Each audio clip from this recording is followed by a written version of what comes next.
આપનું સ્વાગત છે। હું છું કૃષ્ણા।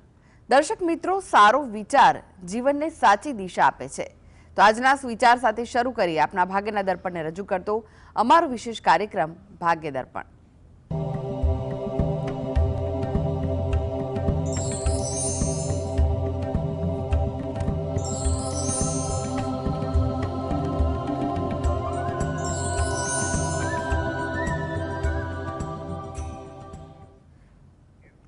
તો ભાગ્ય દર્પણમાં આપના પ્રશ્ન નિરાકરણ, રાશિફળ, પંચાંગ વિશે માહિતી અને માર્ગદર્શન આપવા માટે આપણી સાથે જોડાઈ ગયા છે જાણીતા જ્યોતિષાચાર્ય અને વાસ્તુશાસ્ત્રી હસીતભાઈ પાઠક। હસીતભાઈ, ભાગ્ય દર્પણમાં આપનું સ્વાગત છે। નમસ્કાર। નમસ્કાર હસીતભાઈ, સૌથી પહેલા વાત કરીએ આજના પંચાંગ વિશે। તો શું છે આજનું પંચાંગ તે જણાવશો? હા, આજના દિવસનો શુભારંભ કરીએ પંચાંગની જાણકારીથી। આજે વાર છે મંગળવાર, વિક્રમ સંવત 2082 ચાલી રહ્યો છે। આજની તારીખ આવે છે 21 એપ્રિલ 2026, 21/4/26। આજની તિથિની વાત કરીએ, વૈશાખ મહિનો ચાલે છે, તેનો સુદ પક્ષ એટલે કે શુક્લ પક્ષની પાંચમ છે। વૈશાખ સુદ પાંચમ, નક્ષત્ર મૃગશીર્ષ છે, યોગ શોભન અને કર્ણ બવ આવે છે। આજની રાશિની વાત કરીએ, આજની રાશિ આવે છે વૃષભ રાશિ, કે જેના નામાક્ષર હોય છે બ, વ અને ઉ। તો કે બપોરે 12:59થી મિથુન રાશિનો પ્રારંભ થશે, જેના નામાક્ષર હોય છે ક, છ અને ગ। એટલે બપોરે 12:59 પહેલાં જો કોઈ બાળકનો જન્મ થાય તો તેનું નામ વૃષભ રાશિ પરથી પાડવું હિતાવહ રહેશે, અને જો ત્યારબાદ થાય તો મિથુન રાશિ પરથી પાડવું હિતાવહ રહેશે। આ જ પ્રમાણે ગ્રહ ગોચર અને મુહૂર્તની ગણતરી કરવાની રહેશે। દિન વિશેષની વાત કરીએ તો આજે સમગ્ર દિવસ દરમિયાન બદ્ધ યોગ છે। આજથી ભારતીય સૌર વૈશાખ માસનો આરંભ થાય છે અને આદિ શંકરાચાર્યની આજે જયંતિ છે। હસીતભાઈ, આજની વાસ્તુ ટીપ શું છે દર્શક મિત્રો માટે? આ વાસ્તુ ટીપમાં આપણે ખાસ વાત કરી રહ્યા છે કે દિશા વૃદ્ધિ એટલે કે એક્સટેન્શન, કોઈ પણ ભાગ હોય જે દિશાઓનો, એ ભાગમાં જો વધઘટ થયેલી હોય તો તેમાં એની અસરો ખૂબ વ્યાપક જોવા મળે છે। ક્યારેક એવું પણ બને છે કે દિશાઓ વધવાથી લાભ થાય છે અને ક્યારેક નુકસાન થાય છે। આગળ આપણે કટની બાબતમાં જોયું હતું તો દરેક કટ છે તો નુકસાન આપે જ છે, પણ એક્સટેન્શન વૃદ્ધિની બાબતમાં એક સારી વાત એ છે કે ખૂણાઓમાં ખાસ કરીને નોર્થ ઇસ્ટ એટલે કે ઈશાનનો જે ખૂણો છે તે જો વધે તો તે શુભ ગણાતો હોય છે, એ સારી ઉર્જા આપનારો નીવડતો હોય છે।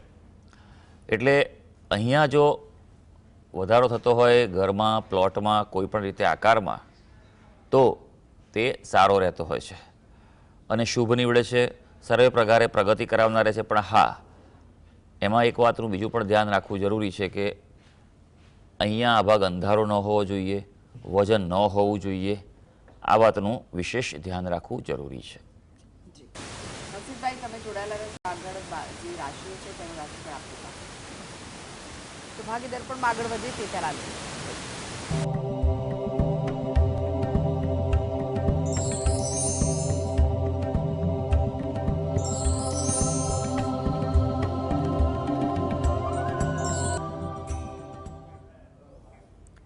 બ્રેક બાદ આપનું સ્વાગત છે। આપણી સાથે જોડાયેલા છે જાણીતા જ્યોતિષાચાર્ય અને વાસ્તુશાસ્ત્રી હસીતભાઈ પાઠક। હસીતભાઈ, એક દર્શક મિત્ર આપણી સાથે જોડાઈ ગયા છે, હાર્દિકભાઈ છે। હાર્દિકભાઈ, આપને જેમના માટે પ્રશ્ન પૂછવો હોય તેમની જન્મ તારીખ જણાવો। 10/7/94। જન્મનો સમય? જન્મ સમય બપોરે 3 વાગે। અને સ્થળ કયું છે? સ્થળ છે કેશોદ, જૂના કચીલો। જી, પ્રશ્ન જણાવો, શું પૂછવું છે? પ્રશ્ન, મારે લોન મૂકેલી છે, થતી નથી અને પૈસા અટવાઈ ગયેલા પડ્યા છે, અને મકાનના યોગ ક્યારે છે? જી, લોન શેના માટે મૂકી છે ભાઈ? લોન ધંધા માટે મૂકેલી છે। હા હા, કેટલો સમય થયો લોન મૂકે? 4 મહિના થયા મૂકેલી છે, પણ હજી કઈ કોઈ જવાબ નથી શું આવતો। પણ એટલે શું કહે છે એ લોકો? હવે પૈસા મેં ભરેલા 70,000 રૂપિયા તો મેં ભરેલો છે, પાછો કઈ જવાબ નથી આવતો। અચ્છા, બરોબર છે। એટલે પ્રાઇવેટમાં છે કે કોઈ બેંકમાંથી લેવાની છે? નહીં, બેંકમાં છે। ઓકે, સારું, જોઈ લઈએ કે કુંડળી શું કહે છે। પહેલી વાત તો એ છે, હંમેશા હું આપણને અને સરળ દર્શક મિત્રોને આ વાતનું કહી દઉં કે અગત્યની વસ્તુ જીવનમાં ડિસિઝન લેવાના હોય, નિર્ણયો હોય, કોઈ પ્રવૃત્તિ કરવાની હોય, પ્રપોઝલ ઓફર હોય કે કંઈ બી પ્રોસેસ કરવાનો હોય તો હંમેશા મુહૂર્ત જોઈને કરવાનું. બરાબર છે? આપે મુહૂર્ત જોઈને કર્યું હતું ભાઈ લોનનું એપ્લિકેશન, અને લોનના મુહૂર્ત અલગ પ્રકારના હોય છે પાછા. એટલે આ વાતનું ધ્યાન રાખવું. હંમેશા હું કહું છું કે જ્યારે જ્યોતિષશાસ્ત્રમાં તકલીફ પડે ત્યારે પ્રશ્ન પૂછે છે, પણ ખરેખર એમ કહેવાય ને કે ચેતતા નર સદા સુખી. સમજ્યા ને? એટલે એમ કહેવાય ને કે પહેલેથી જ જો કોઈ પણ અગત્યનો નિર્ણય હોય તો એ જ્યોતિષશાસ્ત્ર પ્રમાણે શાસ્ત્રના જાણકાર વિદ્વાન પાસે માર્ગદર્શન લઈને જો આપ કરશો તો એમ કહેવાય ને કે અડધું કામ તમારું ત્યાં જ થઈ જશે. કારણ કે એમ કહેવાય છે ને કે તમે જો શુભ મુહૂર્તમાં કામ કરો તો અડધું કામ તમારું એમને એમ થઈ જશે. એટલે એ વસ્તુ હંમેશા ધ્યાન રાખવી. હવે પણ જ્યારે જીવનમાં અગત્યના કાર્યો હોય, નિર્ણયો હોય, એના માટે ખાસ મુહૂર્તનો આગ્રહ રાખવો જરૂરી છે. કુંડી પર નજર નાખીશું ભાઈ. તમારી તો તુલા લગ્નની કુંડી આવે છે. લગ્નમાં જ ગુરુ અને રાહુનો પ્રબળ ચાંડાળ દોષ છે. તમારી રાશિની વાત કરીએ, તમારી રાશિ કર્ક રાશિ આવે છે. લોન માટે છઠ્ઠું સ્થાન જે છે તે બહુ અગત્યનું છે, અને 12મું સ્થાન જે છે. હવે અત્યારે શનિ મહારાજ તમારા છઠ્ઠા સ્થાનમાંથી પરિભ્રમણ કરી રહ્યા છે, એટલે વિલંબ તો સૂચવે છે. પણ એમ કહેવાય કે મેનો એન્ડ કે જૂન મહિનામાંથી જે ગુરુ મહારાજનું પરિભ્રમણ થાય છે કર્ક રાશિમાં, આપણી જ રાશિમાં, એ તમને શુભતા આપી શકશે. એટલે પ્રયત્ન ચાલુ રાખો. એટલે બીજું કંઈ ખાસ કરવાની જરૂર નથી, પણ હા, 2 વસ્તુ આપ ખાસ કરો. ગુરુ રાહુનો જે ચાંડાળ દોષ છે તેનું આપ નિવારણ કરાવો વિશેષ પદ્ધતિ, વિન્યાસ સંકલ્પ પદ્ધતિથી. અને ગણપતિ દાદાની ઉપાસના કરો બને તેટલી વધારે. મંગળવારે કોઈ ભૂખ્યાને કંઈક ખવડાવો, અને ગણપતિ મંદિરે કોઈ ગળી વસ્તુ, મીઠાઈ પ્રસાદ તરીકે ધરાઈ અને પ્રાર્થના કરો. જી. ઇન્દુબેન જોડાઈ ગયા છે. ઇન્દુબેન, આપને જેમના માટે પ્રશ્ન પૂછવો હોય તેમની જન્મ તારીખ જણાવો. હેલો. જી. મારા વહુ માટે પ્રશ્ન પૂછવાનો છે. જન્મ તારીખ? જન્મ તારીખ છે 15/10/74. જન્મનો સમય કયો છે? સવારે 6 થી 7. અને સ્થળ કયું છે? પાલીતાણા. પ્રશ્ન શું છે? શું પૂછવું છે આપને? એને તબિયત અત્યારે બહુ જ બગડી છે, તો શું થશે? શું થયું છે બેન? એમને શું થયું છે?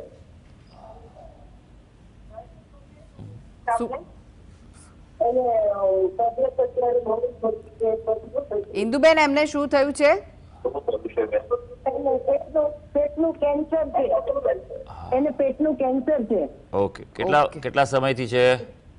1 વર્ષ થયું આવ્યું. હાજી, સારું સારું. ચાલો જોઈ લઈએ કે કુંડલી શું કહે છે અને શું કરવું જોઈએ.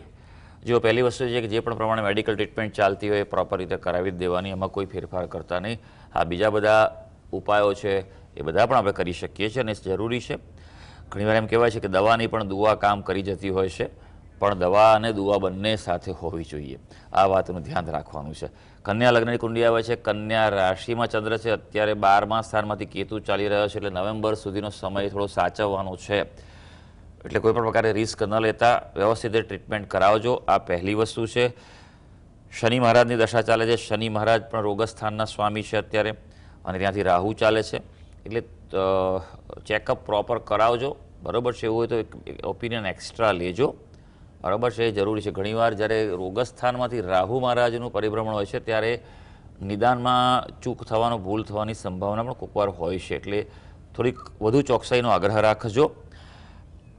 શનિ મહારાજની ઉપાસના ખૂબ જરૂરી છે. શનિનું દાન કરે, એના હાથે શનિની વસ્તુનું દાન કરાવો. બરાબર છે? રુદ્રી કરાવો. એના નામથી જો તમારી પાસે જો આર્થિક ક્ષમતા હોય તો લઘુ રુદ્ર કરાવો, અને મહામૃત્યુંજયના જપ કરાવો. એના માટે ખૂબ જરૂરી છે. યોગ્ય રીતે વિદ્વાન પાસે માર્ગદર્શન લઈને કરાવવા બહુ જરૂરી છે. આ પહેલી વસ્તુ છે. બીજું, તમારા ઘરનું વાસ્તુ ચેક કરાવો. વાસ્તુ બ્રહ્મસ્થાનમાં કોઈ તમારો પ્રોબ્લેમ હોઈ શકે છે. કારણ કે મેં ઘણા બધા કેસમાં જોયું છે કે જ્યારે પણ પેટની તકલીફો હોય તો બ્રહ્મસ્થાનમાં કોઈ દોષ હોવાની પૂરેપૂરી સંભાવના છે. તમારા ઘરમાં જ્યાં રહેતા હશે જેમને આ તકલીફ છે એમની વાત, એમની જે રહે છે તે ઘરમાં બ્રહ્મસ્થાન અને નૈઋત્ય દિશામાં દોષ હોવાની સંભાવના છે. એ નિષ્ણાત પાસેથી સલાહ લઈને એનો તમે ઉપાય કરાવડાવો. એનાથી પણ રાહત થઈ શકશે. જી. પ્રેમિલાબેન જોડાઈ ગયા છે. પ્રેમિલાબેન, આપને જેમના માટે પ્રશ્ન પૂછવો હોય તેમની જન્મ તારીખ જણાવો. હા બેન, મારા 2 પ્રશ્નો છે. મારા ચાલુમાં ફોન કપાઈ જાય છે, એટલે એટલું ધ્યાન રાખજો. 2 પ્રશ્ન છે કે ભાડાના મકાનમાં જવું છે તો જન્મ તારીખ? ભાડાના મકાનમાં રહેવા જવું છે. સામે મકાન એકદમ નવું ફ્રેશ છે. શુક્રવારે સાતમ કેવી રહેશે? અને બીજો પ્રશ્ન છે મારા બાબાનો 28/10/85 અને જન્મનો સમય છે સાંજે 9:20. એને મેરેજના ઠેકાણા નથી પડતા. સ્થળ કયું છે? લુણાવાડા. જી.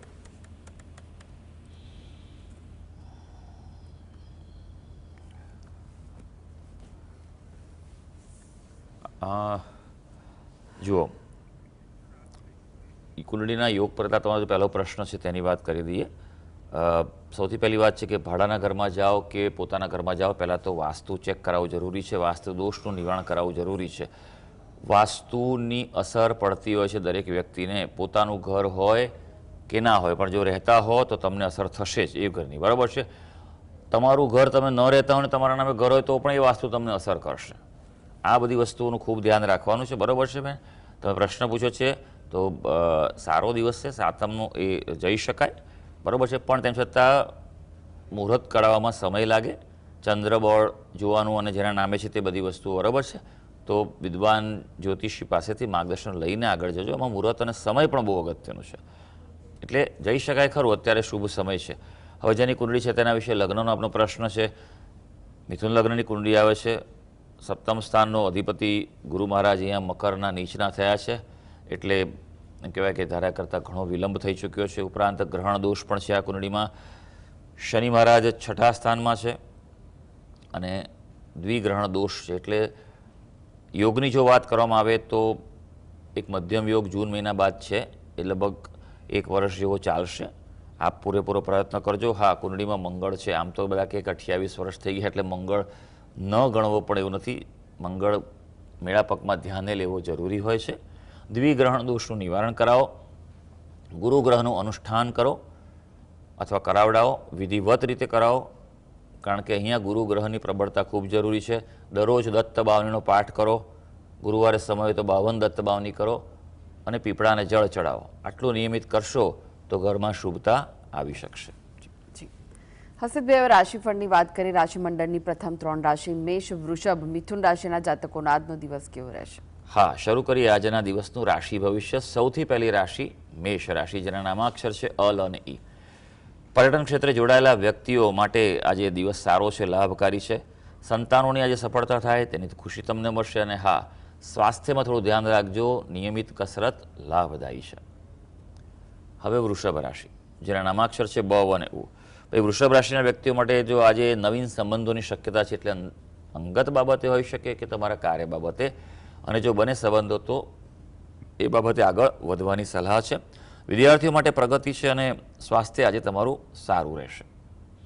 મિથુન રાશિ, જેના નામાક્ષર છે ક, છ અને ગ. જમીન મકાન ક્ષેત્રે અનુકૂળતા છે. પ્રોપર્ટી બાબતે ધ્યાન રાખજો. અનુકૂળતા છે પણ લેવેચમાં સાચવવાનું છે. વિદ્યાર્થીઓને પ્રોજેક્ટમાં સફળતા મળી શકે અને જેમ જેમ દિવસ આગળ વધશે તેમ સાંજ સુધીમાં કોઈ સારા સમાચાર મળી શકશે. જી. હવે વાત કરીએ કર્ક, સિંહ, કન્યા રાશિના જાતકોની, તેમનો આજનો દિવસ કેવો રહેશે? કર્ક રાશિની વાત કરીએ, જેના નામાક્ષર હોય છે ડ અને હ. ભાઈ, થોડો તણાવ વધી શકે એટલે થોડું રિલેક્સ રહીને પ્લાનિંગથી આજે કામ કરજો. ધિરાણ વ્યવહારથી દૂર રહેવાની સલાહ છે, એટલે કંઈક પૈસાની તમારે કોઈને આપવાના હોય ઉધાર તો બને તો ટાળજો. અને આજનો દિવસ છે થોડુંક સમજણથી કામ લેજો, દલીલ કરવાનું ટાળજો. સિંહ રાશિ, જેના નામાક્ષર છે મ અને ટ. આપના માટે ખાસ વિદ્યાર્થીઓને સફળતા છે પણ વધુ મહેનત કરવાની જરૂર પડશે. મિત્રો સાથે પણ કોઈ પ્રકારે વિવાદ ઊભો થાય તેવું બની શકે. સારી વાત આજના દિવસની એ છે કે તમારા જીવનસાથી સાથે અનુકૂળતા રહી શકશે. કન્યા રાશિ, જેના નામાક્ષર છે પઠ અને અણ. આજનો દિવસ તમારો સારો રહેવા જઈ રહ્યો છે. અનુકૂળતા ગ્રહો આપી રહ્યા છે, પણ બેસી ન રહેતા. પ્રથમ પગલું ભરવું પડશે, એટલે કે ઇનિશિયેટિવ લેવું પડશે. તમારે આગળ વધવું પડશે. કાર્યક્ષેત્રે કોઈ નવી યોજનાનો પ્રારંભ કરવો હોય તો પણ આજે એની અનુકૂળતા દેખાઈ રહી છે. જી. હવે વાત કરીએ તુલા, વૃશ્ચિક, ધનુ રાશિના જાતકોની, તેમનો આજનો દિવસ કેવો રહેશે? તુલા રાશિની વાત કરીએ, જેના નામાક્ષર હોય છે ર અને ત. ભાઈ, મિત્રોની મદદથી આજે આર્થિક સમસ્યા હલ થાય તેવો દિવસ છે. અનુકૂળતા દેખાઈ રહી છે, પણ અંગત જીવનમાં જીવન સાથી સાથે થોડું સમજણથી કામ લેવું જરૂરી છે. કાર્યક્ષેત્રે પણ થોડું ધ્યાન રાખજો. માનસિક તાણની શક્યતા છે. વૃશ્ચિક રાશિ, જેના નામાક્ષર છે ન અને ય. વિદ્યાર્થીઓ માટે દિવસ સારો છે. નવું કંઈ શીખવું હોય, દરેક વ્યક્તિ, ફક્ત વિદ્યાર્થી જ નહીં, આજના સમયમાં નવું પણ જેટલું શીખવું હોય, નવી સ્કિલ અપડેટ કરવી હોય, તો દિવસ તમારા માટે સારો છે. બેરોજગારો માટે તક મળે એટલે એ બાબતે આજે પ્રવૃત્તિ ફોલોઅપ કરી લેજો. કાર્ય સફળતા ઉત્તમ રહેવાની છે. ધનુ રાશિ, જેના નામાક્ષર છે ભ, ધ, ફ અને ટ. સ્વાસ્થ્ય થોડું સારું રહેવાનું છે, પણ ક્યાંક બહાર જવાનું તો ધ્યાન રાખજો.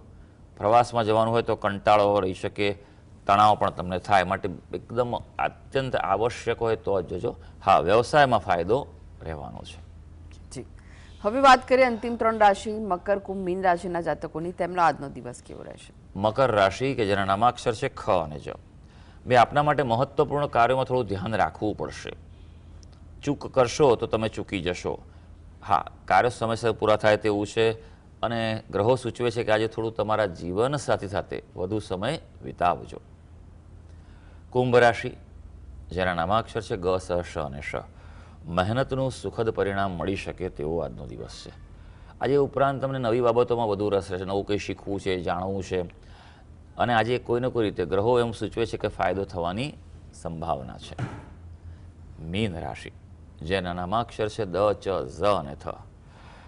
નવી જમીન ખરીદવામાં સાવધ રહેવાનું છે, એટલે પ્રોપર્ટી બાબતે આજે એમ કહેવાય કે તમારા માટે સાવચેતી રાખવી પડે. વિરોધીઓથી પણ આજે સાવચેત રહેવાનું છે, અને સ્વાસ્થ્યમાં થોડું ધ્યાન રાખજો, ઘટાડો થવાની સંભાવના છે.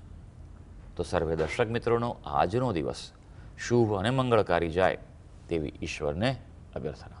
જી, હસીદભાઈ TSTV સાથે જોડાવા માટે, દર્શક મિત્રોને માહિતી અને માર્ગદર્શન આપવા માટે આપનો આભાર. ધન્યવાદ. તો દર્શક મિત્રો, આ સાથે જ ભાગ્ય દર્પણમાં આજે બસ આટલું જ. મને રજા આપશો. નમસ્કાર.